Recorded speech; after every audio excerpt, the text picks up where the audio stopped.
Well, good afternoon. I have been given 15 minutes time, so I'll try to finish it within 15 minutes. You see, about 40 years back, Professor Valdia wrote a paper on the transverse structures on the Himalaya. Most of the people or most of the audience must have read it or well know. And based on that, taking a clue from that, about 30 years back, we wrote a paper on the transverse structures of the central part of the Himalaya in Nepal and Sikkim Himalaya, which was, and gave a twist to it that value addition to what Professor Valdia has studied, that many of those transverse structures are also not only simple geological structures, but they are also seismogenic. Many of the transverse faults were demarcated, they were named as seismogenic. So that publication came in 87, and probably Uparwala God has thought that some impetus has to be given. So immediately for the first time in 1988, the so-called Udaipur, Nepal earthquake came, and it was a perfect strike-slip earthquake along a northeast or north-northeast, south-southwest fault. Now the literature doesn't, if you see on the thrust earthquakes or main detachment earthquakes, number of papers, annual number of papers coming in international journals, maybe 10 or 15 or 20 papers per year. Transverse structures, even for the 1988 earthquake, where much damage was done both in Nepal and in India, we don't get any good publication in the international journal. And it took almost 25 years to prove or to retaliate that the transverse structures are still active. That came in 2011 in the Sikkim earthquake. Again, it was an earthquake on a transverse structures. Kindly note that both these, we don't get any such similar earthquake in the western Himalaya or the west of Nepal. So far it has not been recorded within instrumental precisions, some earthquakes. The Nepal earthquake of the Sikkim earthquake of 2011 and the Nepal Udaipur earthquake they were both of lower crust or upper mantle earthquake, unlike the other thrust earthquakes which are very shallow focus. So they have different type of hazard scenario. This is one part of the picture that we know till today. The other aspect which I wanted to share in this, where we have a mixed population of listeners, that you see during the period in mid-80s till almost up to the end or the early 2000. You see, one major geological problem or geotechnical issue that was widely discussed and deliberated in different fora was the Tehri hydroelectric project. Now, it was contemplated or prognosticated that even during, I remember distinctly, that even in the early 90s, that it was said that it could, a very big earthquake could come up there. It could be more than 8.5 or something. And also I remember one paper in 1994 by Professor Roger Bilham, that even a 9 magnitude earthquake can come. And who was the villain for this? The villain was the central seismic gap in the Himalaya of 700 plus kilometer, which exists or which we think to be exist between the 1934 Bihar Nepal earthquake and between the 1905 Kangra earthquake. So this entire area, including from West Nepal up to say Dehradun, this entire part was considered, and I wanted to share with you some of the things from that part of only about so this the topic goes like this. You see the centrals as after the Nepal earthquake, we have seen that many the central seismic gap and the gaps are being defined and redefined, and it has come up to this stage that there are so many gaps and mini gaps has now been mapped all along the Himalaya. I'm sorry that this is not very clearly readable, but then from this is year 1934 Bihar Nepal one, and this is the year the 1905. So the entire part which has been, and immediately after the, still we are considering that the central seismic gap is a potential gap for a big earthquake in the Himalaya. And immediately after the Gorkha earthquake, the paper by Morel et al. 2015, it declares it came in the newspaper, and it was a buzzword that everyone was, the 700-kilometer long central seismic gap is the most prominent segment of the Himalayan front not to have ruptured in a major earthquake during the last this year. The decalvement, etc., beneath Uttarakhand provides a sufficiently large and coherent segment capable of hosting great earthquakes. This prolonged seismic quiescence has led to the proposition that this region, with a population of more than 10 million, is overdue. So it came in June, this paper, immediately after the earthquake, and there was a lot of newspaper coverage. Do as Indian scientists or the scientists in general believe that such a seismic gap exists in the Himalaya, and if at all, can they, as Dr. Pandey just he referred to it, that whether the 9 magnitude due to this segmentation of this, he referred to it that it may not be possible. So I wanted to just share with you some of these facts and figures that we see in the, you see this, in this so-called this seismic gap, we have some of the major structures in the peninsular India which goes across the Himalaya and continues across the Himalayas. This is the Munger Sahasra Ridge, this is the Faizabad Ridge, and this is the Delhi Hardwar Ridge, almost segmenting the central seismic gap between the 1905 and 1934. So which one is, and if we see another paper where Athwart has worked extensively in Nepal, his latest paper, which has come I think in July 2015, he also clearly states we find that the fault is fully locked along its complete length over about 100 kilometer width. We do not find any resolvable seismic barrier that could affect the seismic segmentation of the earth and limit the along strike propagation of seismic ruptures. So the Stevens and Athwart 2015, they also propagate, they also concur with the fact that they are not considering these as asperities or barriers, and a big earthquake can come between this and this place that is more than 700 or 800 kilometer long. Now, so far what we have, now we can go on arguing for and against this, but that will not solve the case. What we have so far data with us, you see, the structure doesn't end here. They are the basement ridges we find, but if we go across to the Himalaya within the Tibet and Greater Himalaya, we get the other structures that it is coming, the series of grabens which are in continuation of the structures which we see in the Fort Deep that continues in the Himalaya. Of course, the expression is different, the fault typing is different, but they are more or less aligned. So that what I will show with some of the.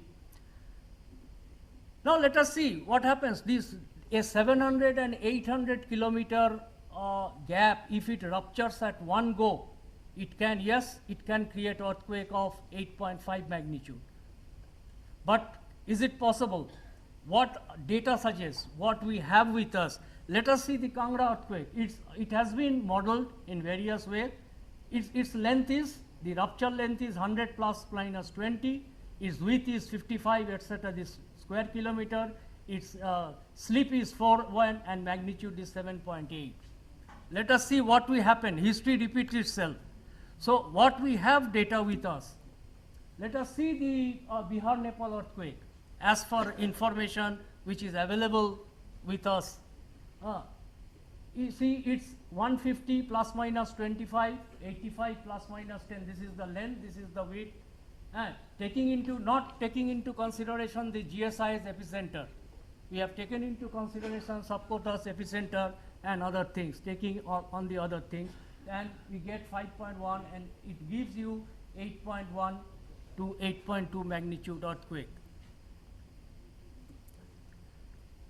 In the meantime, 2 earthquakes occurred in the Himalaya. The Uttarkashi earthquake of 1991, the Chamoli earthquake of 1992. They are pretty small events. We see their rupture dimensions. They are so small.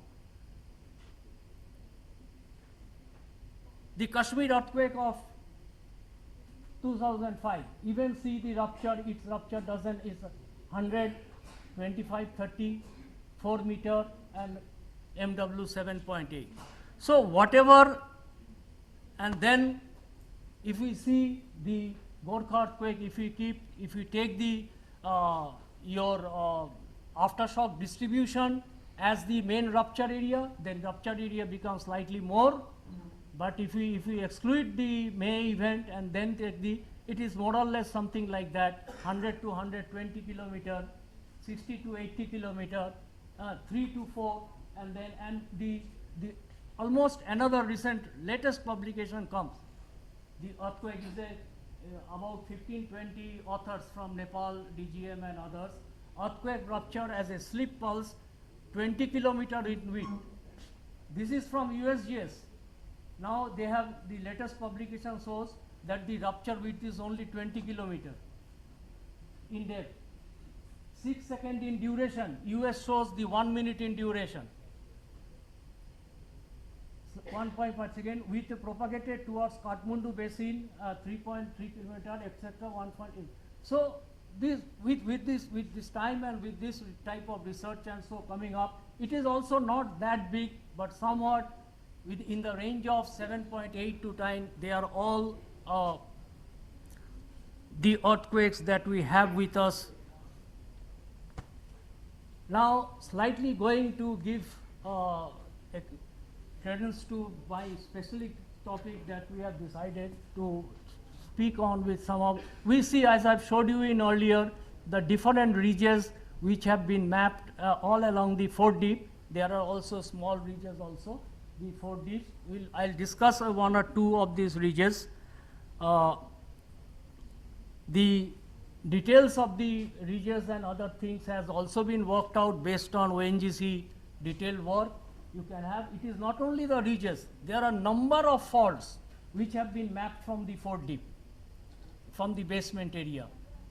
Quite a number of faults has been mapped.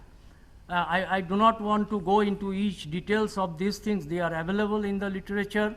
The only emphasis is that as the basement 4 deep is fractured with different faults and ridges and structures, they are equally affecting the Himalaya, and it is not a simple all-in-one 2,400 kilometer. You have to deal, if you want to do anything, you have to deal each segment, otherwise it will be again only a generalization and no scientific work that we have done. It will go as an input. Let us see this part, this New Delhi, this ridge which goes. We see that on the both side of the ridge, within just as we enter into the Himalaya, the Jamuna tier, the Ganga tier on either side. We go inside, we go to the top of this is your Kauric fault zone, which is the normal fault zone of here. Here also there are several structures. We see the Sundarnagar fault zone there. Of course, I don't have data to show whether Sundarnagar fault structure, they show any normal faulting or something, But there are structures within the Himalaya that trends parallel to the basement of the Fort Deep. If we look at the picture also, it gives, we have along strike seismicity as well as we have across strike seismicity. So clear evidence or clear that, well, these thrust structures, they are also active, they are very shallow, they do not go mostly below 40 kilometer focal depth, whereas as we go, it goes up to 90 kilometer, this focal depth for these reef structures. It comes from the upper mantle. Well, only recently, I think in Godin and Harris 2014, they have come up with a publication to show how this Delhi-Hardwar ridge, how this structure, the abrupt change in strike of the origin parallel structures. You see, this is the Fort Deep sediments, origin parallel, green east-west strike, green over interpreted basement faults, black defined a series of megalene zone, particularly well defined, etc. They have shown that how these structures are cross-trading, and then these Precambrian structures, they enter into the Himalaya. Is it 15 minutes or 5 minutes more? 5 minutes more. Okay. I'll just, the 1960 earthquake of Delhi occurred here on this ridge. The two, as I showed you earlier, along this ridge, on both sides, the Jamuna and Ganga tier is there. And you can see how they behave, the normal faulting. Well, we have thrust faulting in the Himalaya, how this transverse structure is going, and they give on normal faulting across the Himalaya. And please note that as these structures, as they are coming deep rooted, as I told you, the strike slip faults, they are the earthquake focal depth, they go up to 70, 80, 90 kilometers. So deep rooted structures, and such deep rooted structure must have an effect on the overlying carapace of the Himalayan rocks, and it has segmented it into several discrete segmented blocks. Well, if we come towards the further east, we have the Faizabad ridge. This is from our publication in 1987. We have the Faizabad ridge here, and continuity with the Faizabad ridge, we have the Takkhola graben in Nepal. They are not isolated features. We have to look it in totality with the Fort Deep structures. We have these structures, the Mungesh Rahasya ridge, the Goalpara wedge, the ridge. Only recently we have found some structures in this part of the Himalaya, and if you produce it, we I'll show a few more diagrams here. You see the Faizabad ridge, it goes, and it is also again from another publication in 2015, that the structure goes and it mimics the Takkhola graben, and they have also modeled this structure, how the basement structure can influence the Himalaya, and put it in that way. This is the Faizabad ridge. You see Takkhola graben and other things, the structures that they are shown. While in the Nepal, the Takkhola graben is clearly in continuation of the Faizabad ridge, and also the Munger, North Munger rift in Tibet, they also mimics on the western side of the Takkhola graben. We have most of the faults, we have two types of earthquakes, clearly the thrust earthquakes along this, and clearly along this, the normal with little more strike slip faults earthquake. Similarly, we have this Mungesh Rahasya ridge, we have the Kunku graben, Pumku graben, and all these graben structures, they are clearly identifiable in this. So I'll just now, Chairman has given me warning, I'll just skip showing the structures, how they are and how they behave. In the easternmost part, we have the Yadangulu graben, is perhaps the longest graben, Yadangulu, and this part, and it has been very well studied from this. It continues both from, it can be projected from this side also, from the Goalpara wedge, and also for the western, because from the this deviates from here, it can also be joined with the Mungeshahr ridge. Even some latest work shows that you see how the rift structure has been modeled in the Tibet. That when the Indian plate was subducting, actually the rift valleys on this Indian subducting plate, they have actually surfaced up in the within Tibet. The actual structures are preserved within the Indian plate, which from there. And the latest model they have showed, another publication, that even they have a tearing effect, and the subduction zone, they have the tiered. This is your MFT, MCT, the STJs, other thing, and these are the structures inherited from the Indian shield elements, and then the subduction zone tears it off. So the entire structure that we see in all along the Himalaya, all those structures, most of the structures are present direct from the India for the Ganges Brahmaputra fort deep. They cross the Himalayan, main Himalaya, and enters into Tibet. So I think, yes, sir, I have finished it.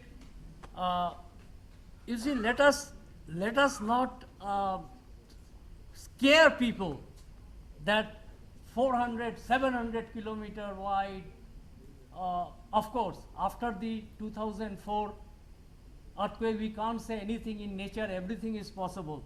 The 2004 earthquake of 9 magnitude, 9.2 magnitude, it occurred in such a place which was not expected. But the situation is completely different. The Andaman Arc and that place and the Himalaya.